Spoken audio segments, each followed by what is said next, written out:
apóstolo Paulo, na segunda carta aos Tessalonicenses, predisse a grande apostasia que teria como resultado o estabelecimento do poder papal. Declarou que o dia de Cristo não viria sem que antes venha a apostasia e se manifeste o homem do pecado, o filho da perdição, o qual se opõe e se levanta contra tudo o que se chama Deus ou se adora, de sorte que se assentará como Deus no templo de Deus, querendo parecer Deus. E ainda mais, o apóstolo adverte os seus irmãos de que o mistério da iniquidade já opera. Mesmo naqueles primeiros tempos, ele viu erros a insinuarem-se na Igreja que preparariam o caminho para o desenvolvimento do papado. Pouco a pouco, a princípio furtivo e silenciosamente, e depois mais às claras, à medida que crescia em força e conquistava o domínio da mente das pessoas, o mistério da iniquidade levou avante a sua obra de engano e blasfêmia. Quando, imperceptivelmente, os costumes do paganismo entraram na Igreja cristã, o espírito de compromisso e concordância tinha sido contido durante algum tempo, em consequência das terríveis perseguições que a Igreja suportou sob o paganismo. Mas como a perseguição cessou e o cristianismo entrou nas cortes e nos palácios dos reis, este trocou a humilde simplicidade de Cristo e dos seus apóstolos pela pompa e pelo orgulho dos sacerdotes e governantes pagãos. E em lugar das exigências de Deus, ele colocou teorias e tradições humanas. A conversão nominal do cristianismo, na primeira parte do século IV, causou grande alegria e o mundanismo, sob a capa de uma aparência de justiça, introduziu-se na Igreja. A obra de corrupção progredia rapidamente. Embora parecesse que o paganismo tinha sido derrotado, tornou-se no vencedor. O seu espírito dominava a Igreja. As suas doutrinas, cerimónias e superstições incorporaram-se na fé e no culto dos que se diziam seguidores de Cristo. Este compromisso entre o paganismo e o cristianismo teve como resultado o desenvolvimento do homem do pecado, predito na profecia como opondo-se a Deus e exaltando-se sobre ele. Aquele gigantesco sistema de uma falsa religião é a obra-prima do poder de Satanás, monumento dos seus esforços para se sentar no trono e governar a terra segundo a sua vontade.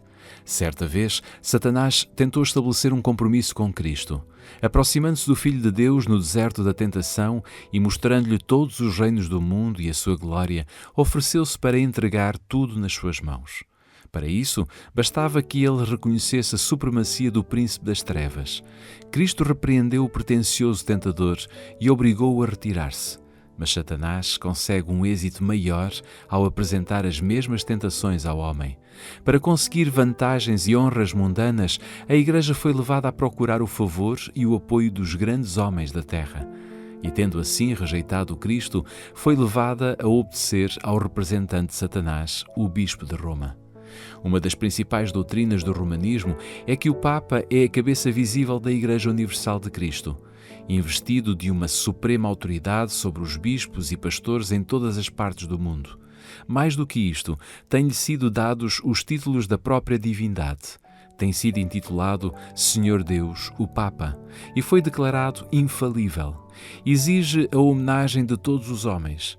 A mesma pretensão alegada por Satanás no deserto da tentação ainda é pretendida por ele através da Igreja de Roma, e um grande número de pessoas está pronto para lhe prestar homenagem.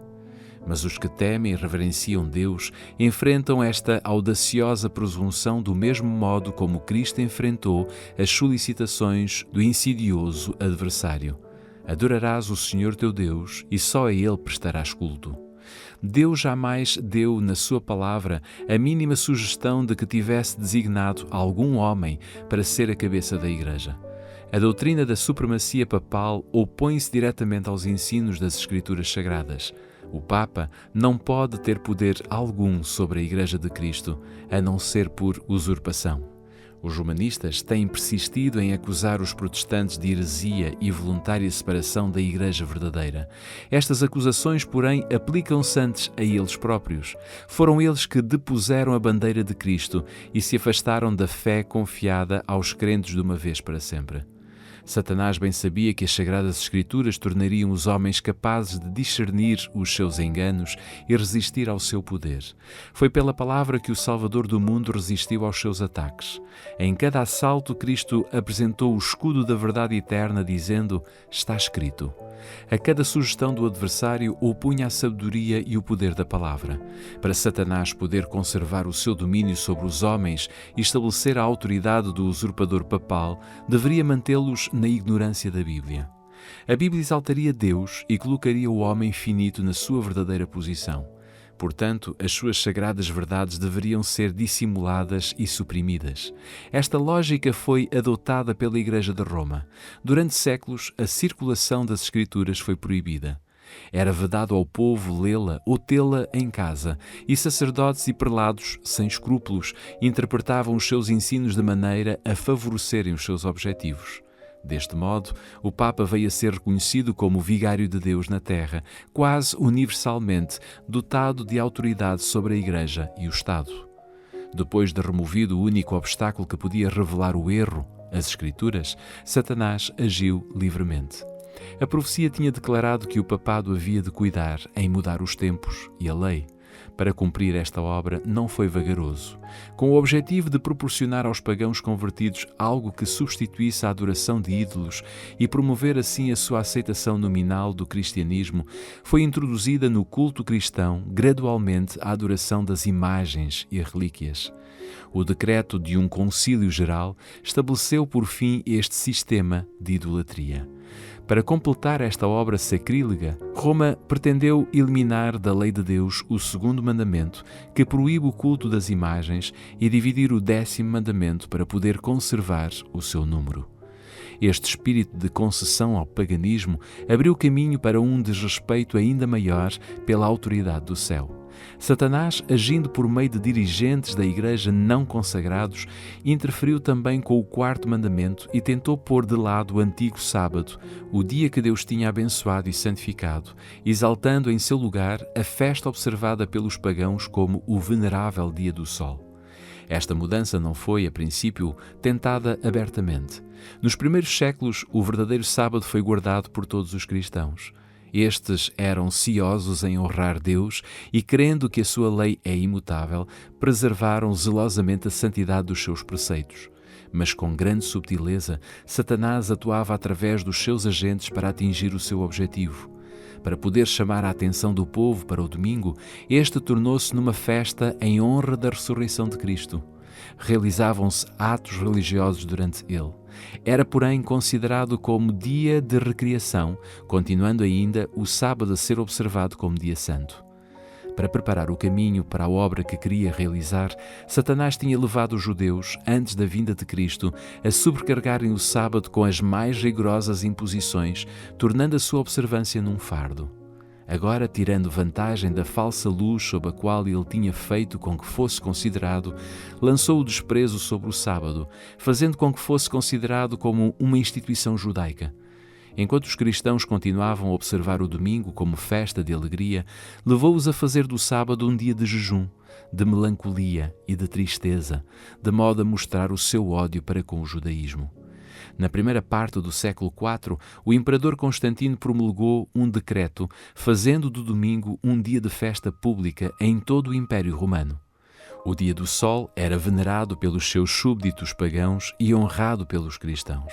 Era política do imperador unir o paganismo e o cristianismo, eliminando os conflitos existentes entre eles. Juntamente com ele empenharam-se nessa ação os bispos da Igreja, os quais, inspirados pela ambição e sede do poder, perceberam que se o mesmo dia fosse observado tanto por cristãos como por pagãos, promoveria a aceitação nominal do cristianismo pelos pagãos e assim aumentaria o poder e a glória da Igreja. Mas embora muitos cristãos tementes a Deus fossem gradualmente levados a considerar o domingo como tendo um certo grau de santidade, ainda mantinham o verdadeiro sábado como dia santo do Senhor e observavam-no em obediência ao 4º mandamento. O arqui-enganador não tinha terminado a sua obra. Estava decidido a congregar o mundo cristão sob a sua bandeira e a exercer poder por intermédio do seu vigário, o orgulhoso pontífice que pretendia ser o representante de Cristo. Através de pagãos meio convertidos, prelados ambiciosos e eclesiásticos amantes do mundo, ele atingiu o seu objetivo. Celebravam-se de tempos a tempos vastos concílios, aos quais assistiam os dignitários da Igreja de todo o mundo. Em quase todos os concílios, o sábado que Deus tinha instituído era rebaixado um pouco mais, enquanto o domingo era exaltado em idêntica proporção. Assim, a festa pagã veio finalmente a ser honrada como instituição divina, ao mesmo tempo que se declarava que o sábado bíblico era uma relíquia do judaísmo, amaldiçoando-se os seus observadores. O grande apóstata tinha conseguido exaltar-se acima de tudo o que os homens consideram divino ou sagrado. Tinha até chegado a mudar o único preceito da lei divina que inequivocamente indica a toda a humanidade o Deus vivo e verdadeiro.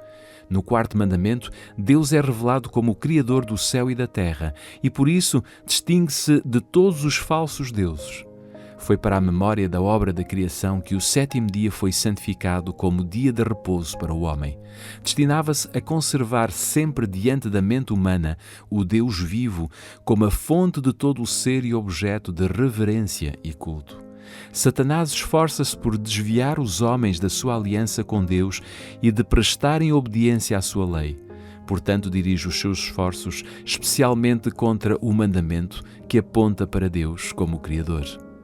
Os protestantes hoje insistem que a ressurreição de Cristo no domingo fez desse dia o sábado cristão. Não existe, porém, evidência bíblica para isso. Nem Cristo nem os seus apóstolos conferiram tal honra a esse dia. A observância do domingo como instituição cristã teve origem nas forças misteriosas do mal que já no tempo de Paulo tinham começado a sua obra. Onde e quando é que o Senhor adotou este filho do papado? Que razão válida se poderá dar para uma mudança que as Escrituras não sancionam? No século VI, o papado estabeleceu-se solidamente. Fixou-se a sede do seu poder na cidade imperial e foi declarado que o bispo de Roma era a cabeça de toda a Igreja. O paganismo cedeu lugar ao papado. O dragão dera à besta o seu poder, o seu trono e a sua grande autoridade. E começaram então os 1260 anos da opressão papal, preditos nas profecias de Daniel e Apocalipse. Os cristãos foram obrigados a optar entre renunciar à sua integridade e aceitar as cerimónias e o culto papais, ou passar a vida nas prisões, a sofrer a morte com instrumentos de tortura, pela fogueira ou pelo machado do carrasco. Cumpriam-se as palavras de Jesus: serão atraiçoados pelos próprios pais, irmãos, parentes e amigos, e alguns serão mesmo levados à morte. Vão ser odiados por toda a gente por minha causa. Desencadeou-se a perseguição sobre os fiéis com uma fúria maior do que nunca, e o mundo tornou-se num vasto campo de batalha. Durante séculos, a Igreja de Cristo encontrou refúgio no isolamento e na obscuridade. Assim diz o profeta, a mulher fugiu para o deserto, para um lugar que Deus lhe tinha preparado, a fim de aí ser alimentada durante 1260 dias. O acesso da Igreja de Roma ao poder assinalou o início da escura idade das trevas. Quanto mais crescia o seu poder, mais as trevas se adensavam. A fé foi transferida de Cristo, o verdadeiro fundamento, para o Papa em Roma.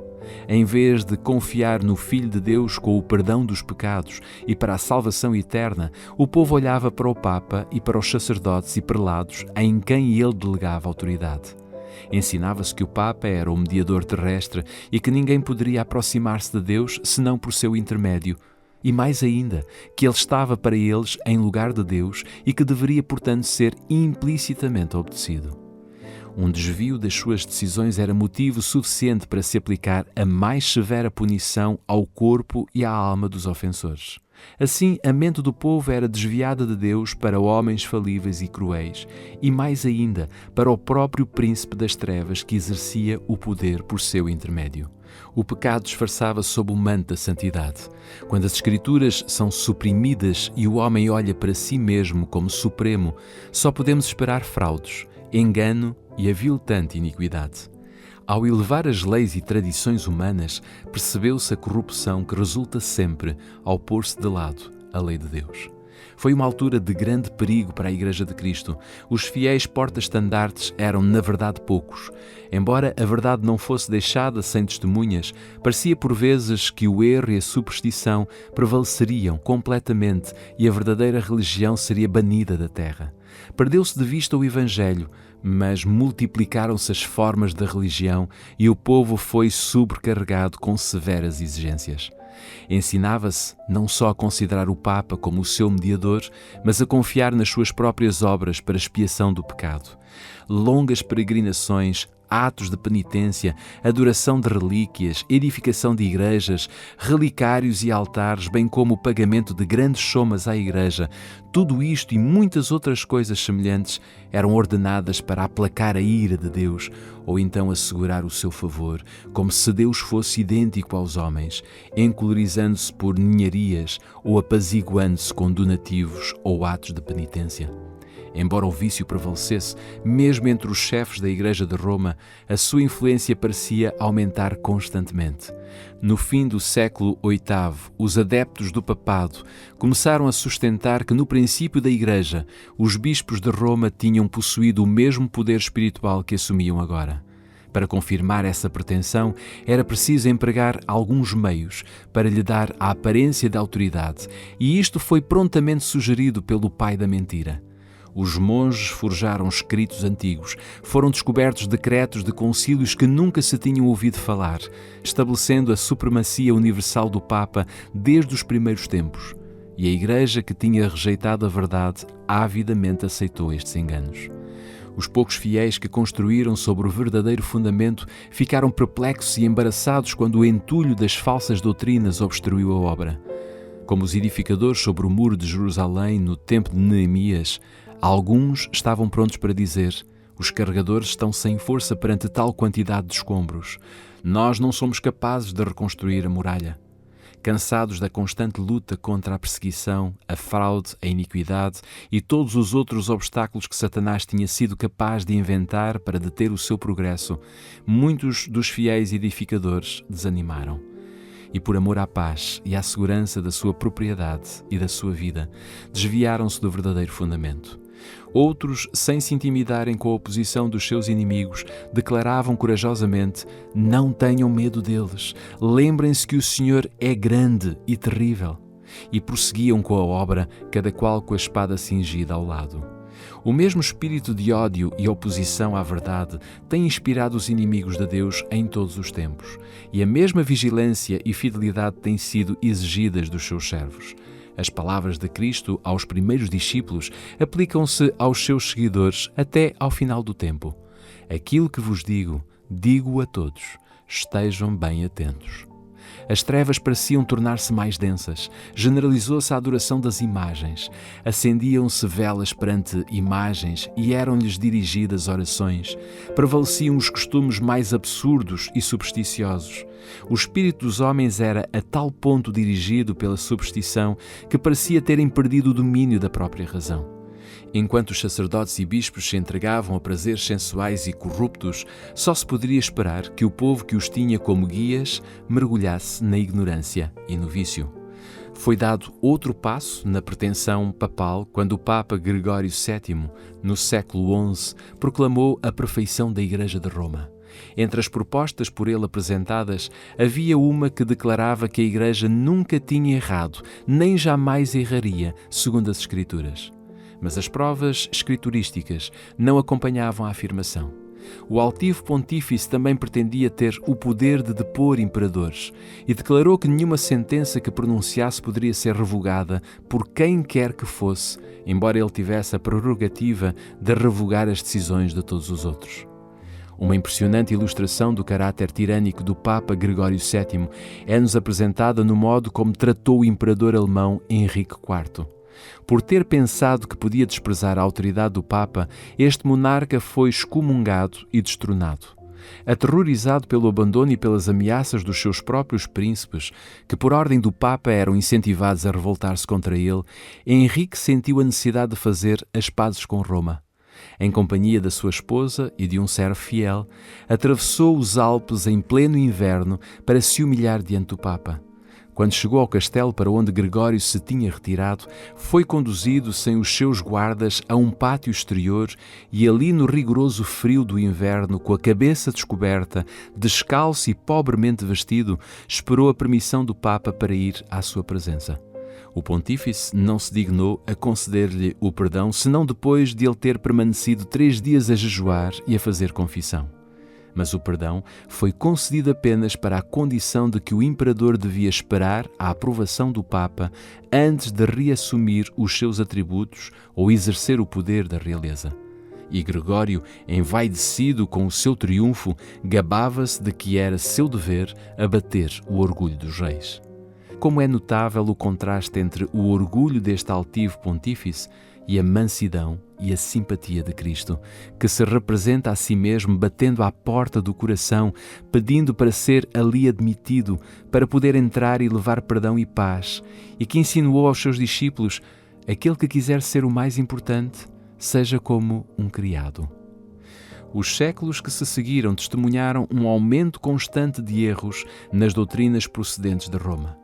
Mesmo antes do estabelecimento do papado, os ensinos dos filósofos pagãos tinham sido apreciados e exerceram a sua influência na Igreja. Muitos dos que se diziam convertidos ainda se apegavam aos dogmas da sua filosofia pagã e não só continuaram a estudá-la, mas ensinavam-na a outros como meio de estenderem a sua influência sobre os pagãos. E assim foram introduzidos erros graves na fé cristã. Destaca-se, entre outros, a crença na imortalidade natural do homem e a sua consciência na morte. Esta doutrina lançou o fundamento sobre o qual Roma estabeleceu a invocação dos santos e a adoração da Virgem Maria. Daqui também veio a heresia do tormento eterno para os que morrem impenitentes, a qual foi rapidamente incorporada na fé papal. Estava assim preparado o caminho para a introdução de uma outra invenção do paganismo, a que Roma chamou o purgatório e que é usada para amedrontar as multidões crédulas e supersticiosas. Com esta heresia, afirma-se a existência de um lugar de tormento destinado às almas dos que não mereceram condenação eterna, mas que devem sofrer o castigo pelos seus pecados. Depois, quando libertas da impureza, são admitidas no céu. Ainda foi necessária uma outra invenção para Roma se poder aproveitar dos medos e vícios dos seus crentes. Esta foi suprida pela doutrina das indulgências, completa remissão dos pecados passados, presentes e futuros e libertação de todas as dores e de todos os castigos que os pecados trazem, eram prometidas a todos os que se alistassem nas guerras do pontífice para estender o seu domínio temporal, castigar os seus inimigos e exterminar os que ousassem negar a sua supremacia espiritual. Ensinava-se também ao povo que, pelo pagamento de dinheiro à Igreja, poderia livrar-se dos pecados e, igualmente, libertar as almas dos seus amigos falecidos que estivessem condenados às chamas atormentadoras. Através destes meios, Roma encheu os seus cofres e sustentou a pompa, o luxo e os vícios dos pretensos representantes daquele que não tinha onde reclinar a cabeça. A ordem bíblica da ceia do Senhor fora instituída pelo idolátrico sacrifício da missa. Os sacerdotes papais pretendiam, mediante esse disfarce destituído de sentido, converter o simples pão e vinho no verdadeiro corpo e sangue de Cristo.